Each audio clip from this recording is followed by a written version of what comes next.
Hey, Room 236. Our book today and for the rest of this week is about vanishing cultures. And they are narrative nonfiction books, so real stories about groups of people and their culture that are vanishing from around the world. So this one is by Jan Reynolds, who went and visited this group of people in the Sahara Desert.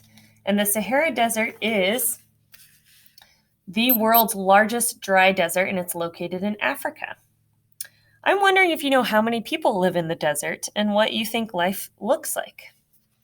Think about that before I open the next page. Vanishing Cultures by Jan Reynolds. I'm skipping our introduction today.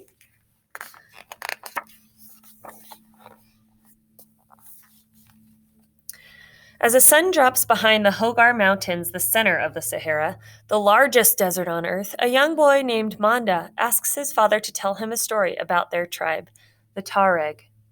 Now, Tuareg people are also known as nomads. That means they don't have a permanent home but move from place to place. What do you think about that? Would you enjoy a lifestyle that way? Evening breezes sweep across the hot sands, cooling the desert. Manda creeps closer to the fire, and his father begins his tale. Long ago, the Tuareg men rode proudly on their camels. They covered their faces with cloth veils so only their eyes could be seen, making them look fierce and noble. They were called the Blue Men because the dark blue dye in their robes would rub off on their skin. The Tuareg rode camels in caravans, carrying wonderful things like ostrich feathers, salt, parrots, and even ivory and gold.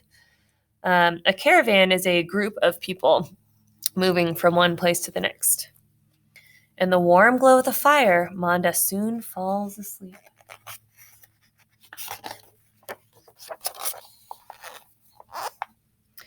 Early the next morning, while Manda is still asleep, his mother sifts grain called couscous to remove small pebbles from it before making the breakfast porridge. Manda's little brother gathers the family's goats together to his mother so his mother can milk them after breakfast. But one little goat slips away to climb a tree and nibble on the thorny branches.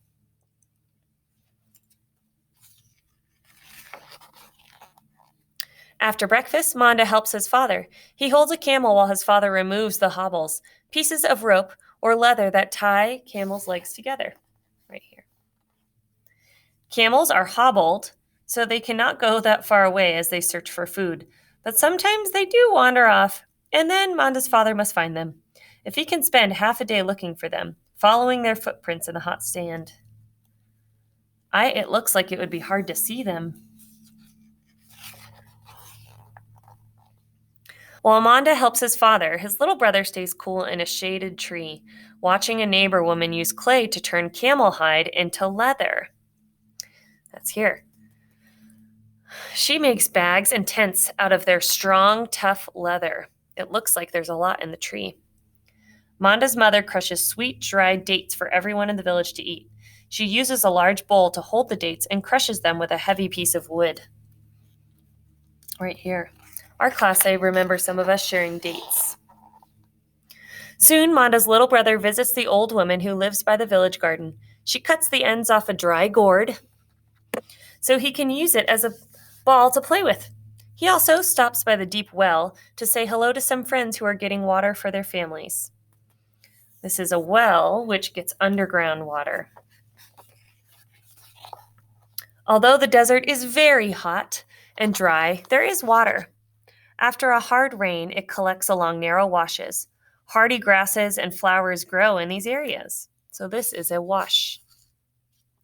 The Tuareg know they will be able to find water flowing underground all year long in such places. With water, they can grow beautiful gardens in the desert. Manda's little brother plays in the village garden, measuring himself against the tall wheat. Even though the sun is going down, it is still very hot. But in the garden, the air feels a little cooler.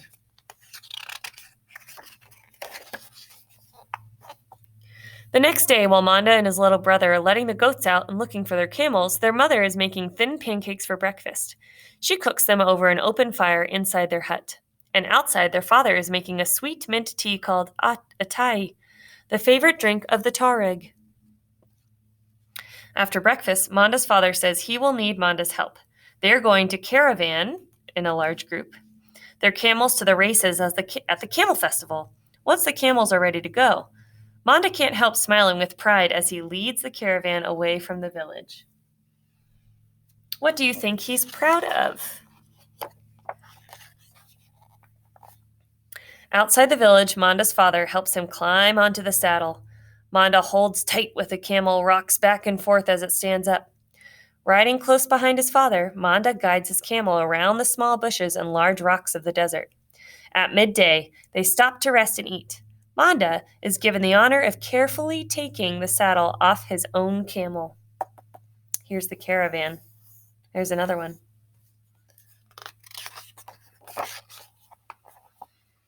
Manda's father makes tea, and in the hot sand underneath the fire, he cooks bread to eat, right here. This is an important time for Manda. When the caravan reaches the site of the race, he will wear a veil for the first time, but his head must be carefully shaved, so the veil will fit just right. When the caravan begins again, Manda sits proudly in the saddle, this time leading the caravan, just like a desert trader of long ago.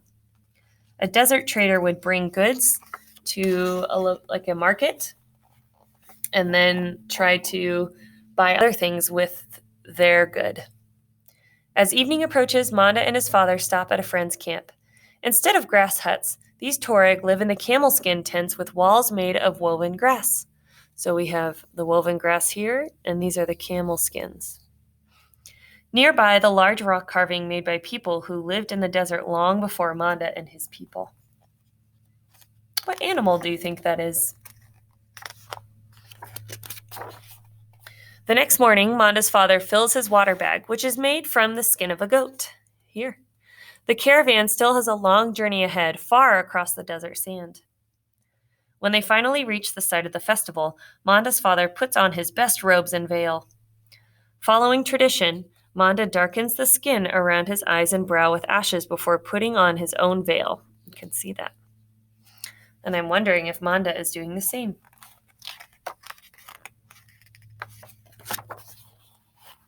Soon the riders gather. The camels are dressed in their finest saddles, hand-woven baskets, and decorations. The riders walk their camels slowly out over the hot sands. Then, suddenly, one man turns and shouts. They race on with their robes waving in the wind. The riders urge their camels to run faster and faster.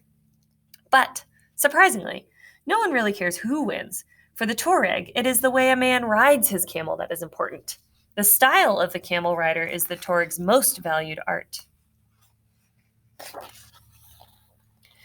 It is the camel dance after the race that is the most important event of the festival. The men show off their skills for the group of women they circle on their camels.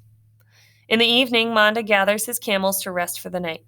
Manda loves living in the desert, and he is proud to be one of the Tuareg with his own camel caravan.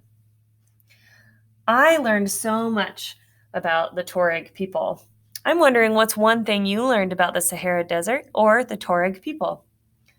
I'm also wondering